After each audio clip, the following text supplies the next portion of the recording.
can access our text tools and send a text to a customer in a few different ways. Today, we'll discuss sending a text from our customer profile and from our top toolbar. Keep in mind, for any members of service personnel, there are two other ways that you're more likely to be accessing the text tool. That'll be via the Service Scheduler or Service Lane tool. However, the functionalities that we'll be discussing will still be the exact same.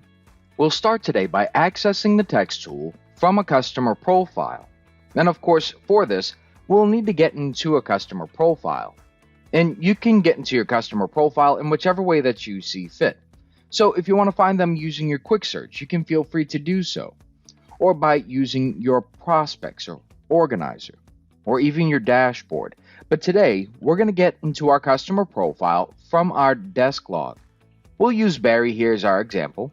We'll click on that customer's name to open up their profile. Here in the customer profile, at the top we have our text icon. Yes, I can click on this, and it will take me into the text tool. But the first thing that we'll need to discuss will be the color of this icon. That's because this icon is the only one that has conditions applied to it. Those conditions will be represented by a simple green, yellow, red grading system, representing your ability to send this customer a text message, or to be more accurate, that customer's current opt-in status. Keep in mind, per compliance, customers must be opted in to receive text messages from your dealership. Otherwise, you will not be able to send them any new messages. Currently, we can see our text icon is in yellow, meaning that they haven't been opted in to receive text messages from your dealership. To send that opt-in out to our customer, we're going to click on this icon, and that will take us into our text tools. Now, when we get into the text tools from this direction, by default, it will take us into our opt-in tools, where we can compose the opt-in to send out to our customer. The first piece that we have to select here will be the phone number that we'll be sending our text message from.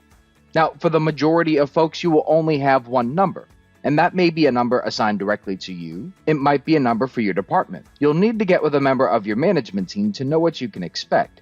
But some folks may have multiples. For instance, if you're a BDC agent who schedules both sales and service appointments, you may have both a sales and service number. Or sometimes, members of management will have a number for themselves and a number for their department. I'm going to leave this on new sales, and we'll move on to our next piece here, which will be the template that we'll be using. By default, the CRM will select the personal template. The personal template has everything necessary to successfully opt this customer in to receive text messages from your dealership. However, if you do want to write in something more customized or more personalized to this customer, you can click on the drop-down and select the custom option.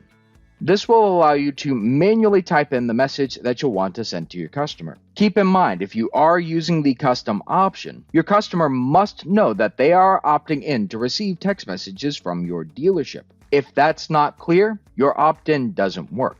But the personal template is my personal favorite, so we'll click to select that, and then we can click on Submit Opt-in to send this out to our customer. I'm not going to do that today, so we'll cancel this out. But when you all send your opt-in, the icon that we have up top here will then turn gray, at which point it will be unclickable for that customer. And the reason that that happens is because you can only send your opt-in once. You cannot send it again, and you cannot send any new messages until such a time as that customer opts in. Once a customer does respond to your opt-in message, this is where things can go in one of two directions. On one side, if they reply in the affirmative, that customer replies back with a yes. They are now opted in. The icon will turn green, and you can feel free to click on it and text that customer from there. Now, if that customer replies in the negative to the original opt-in message, they reply back with a no, or if they opt out at a later point, because your customer can opt out at any time by responding with a stop, unsubscribe, or cancel. The icon will then turn red, and you will not be able to send any new messages. While the icon is red, it is still going to be clickable to view older messages, but you will not be able to send any new messages. If a customer does opt out at any point, and they decide that they want to opt back in, they can feel free to do so. However, your customer must initiate that opt-in. Again, you can only send your opt-in once, so they will need to find that text conversation or any number that your dealership sends a text from and reply back to it with a yes, start, resubscribe. Keep in mind, if a customer did delete that conversation or if they've lost it, you can provide to them the phone number to send that message to so they can effect their opt-in. Now that we've talked about our opt-ins, we're going to close out of the customer that we have here. And the next thing I'd like to discuss will be finding a customer to send a message to. Again, we can find our customer in whichever way that we see fit. We can find them from our desk log, like what I did with Barry, or in our dashboards or organizer or prospects, but this time, I want to talk about using our quick search tool to find our customer. When searching via the quick search tool, you can search by a customer's first name, if it's unique, or last name, or both, or last name, comma, first name, email address, but my recommendation, search by the primary contact number. That'll get you the best results without having to fill in too much. But I haven't memorized my customer's phone number, so I'm going to search them by name. I've put in my customer's name. I can click on the magnifying glass icon or hit enter on my keyboard and I get my results. I've got my matching result at the top. I can either click on that customer's name or click on more info, both of which will open up that customer's profile.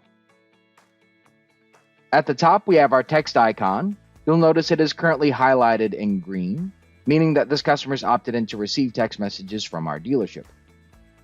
You'll notice towards the bottom, I have a number of completed text message activities. And that's because every time you send or receive a text message, the CRM will complete an unscheduled text activity. That's text messages going out and text messaging coming in. This is the best thing about the text tool for our sales folks, because not only does this provide visibility to the work and effort that you're putting into bringing this customer in, this also helps protect you as a salesperson, because if there's ever any questions, we have the answers here. Now, I'll be closing out of this customer as well.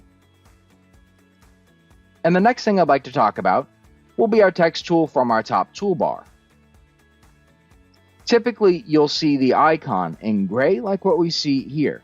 It will only turn yellow the way it is now when I have a new unread message. So I know I've got an unread text message.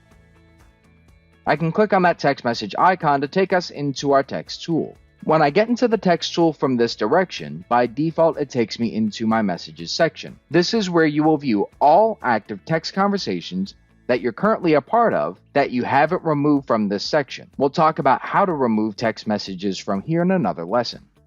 Next to where it says messages, you'll notice I've got a blue dot with a number 1. The blue dot means that I have an unread message. The number 1 means that the number of unread messages I have is 1.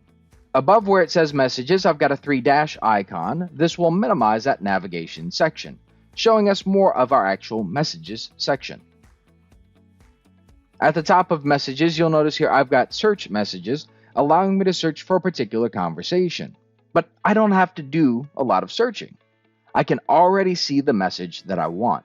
That's because next to that customer's name, I've got a blue dot, meaning that I've got an unread message for this conversation. I can click anywhere on the bar for this conversation, and it takes me into that actual text conversation itself, where I can view my new message. If I need to get myself caught up on this conversation, I can scroll up.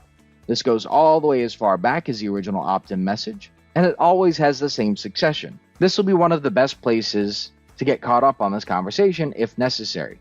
Once we've got ourselves caught up, we can reply to this customer. Heading down to the bottom, we'll click where it says enter message. We'll type in the message that we want to send. We'll head over to the right-hand side and click on the arrow, or I can hit enter on my keyboard and it sends that message out to our customer. Now, one last thing I do want to mention. Every so often when you do send a message, the CRM will automatically append a postscript that will say reply stop at any time to end. This is a simple reminder to remind your customer that they can opt out at any point. It is a compliance function. You will not be able to stop it in any way, so you will want to be aware of it.